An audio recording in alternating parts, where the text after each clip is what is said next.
Hello, this is Bill Salady. I want to talk about this cute little 1950s house I inspected the other day. Um, so it started off pretty good.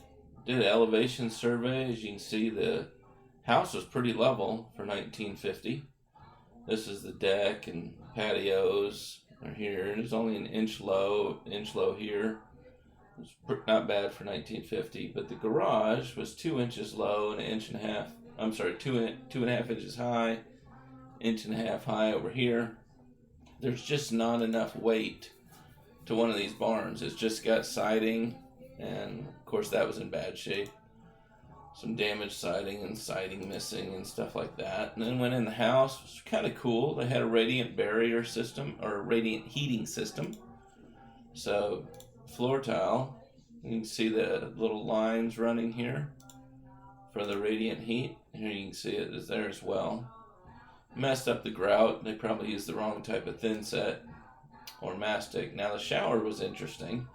About 1 in 100 houses will have a leaky shower pan, and this was that 2 out of 100. You can see the water just leaking out here.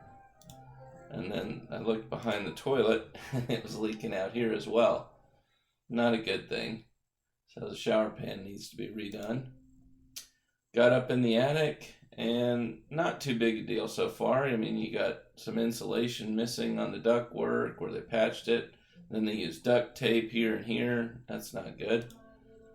Then they did some more duct tape here, so someone other than an HVAC technician was doing repairs on the ductwork. Then I looked at the flue pipe here, and they've got single wall flue pipe with a single wall elbow, and it's connected here. Not proper connection. Then I think they had this resting on the flue pipe because it was burnt. At some point it was resting on there, and then when I moved it, the power for the furnace was actually connected to an extension cord like you'd work on your car with, ones with a light bulb on them.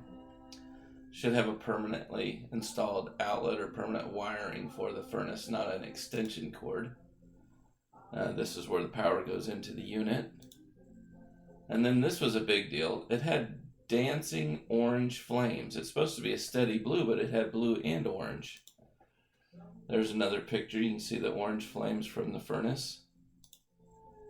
Then this is a really big deal. Furnaces vibrate just by nature. They've got a motor in there that spins, and they've got the flux connector running up through the bottom of the furnace. That's a big no-no. It should have hard pipe coming out of the furnace before the flux connector.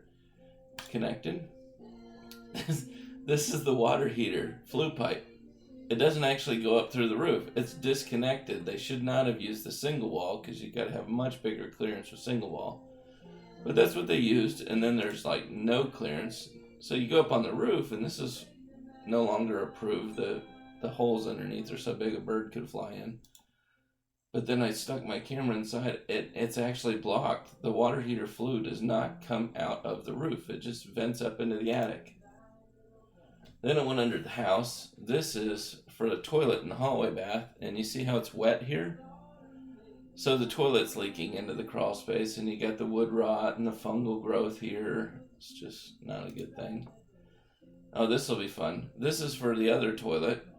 And you can see they've got the proper size drain pipe for the toilet, and then they reduce it. So you're going to flush the toilet, and the second flush or partway through the flush, it backs up because it doesn't go down right because they reduce the size. Okay, so this is the this is the hallway bath tub. The drain doesn't actually connect. Here, I'm going to push play on this. The hallway bathroom. And this pipe right here that you see it lighting up right now is the drain for the tub. And as you can see, there's a big gap. You can see the hair that's coming down from the drain pipe. It's not actually connected, so every time you drain the tub, water just flows down here in the crawl space on the ground. Thankfully, it's sandy soil and I'm not soaking wet. But it's a big problem for you, but fine, unless you crawl underneath. Another little thing, you see this flexible line that I'm touching right here. There's one. Get it up through the floor. And you're not supposed to use this gray cotton anymore. So they can have a wall heater in the bathroom. You're not allowed to connect to multiples. The flex is not supposed to go through the floor. And you're not supposed to be using the gray stuff anymore. Now this one's interesting. This cast iron drain for the toilet. You see how over here on this side it's nice and dry? Over here it's wet. So near the elbow that points up, water's leaking out of the cast iron drains. Anyway, found that kind of interesting.